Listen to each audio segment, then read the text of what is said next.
به کی حرفاتو میزنی؟ بگو من درک میکنم. تو چرا جایی بری من تو رو ترک میکنم. با یه تصمیم تو سرت سرم ایداد میزنی.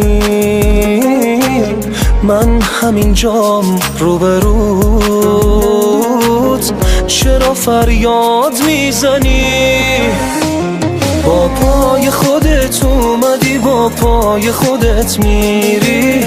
نمیفهمی داری از من چیو میگیری.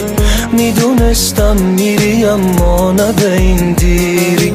فکر میکردم دیگه موندی که بمونی بام. هنوزم درک نکردی چی ازت میخوام. میدونم معلومه از دیدن من سیری.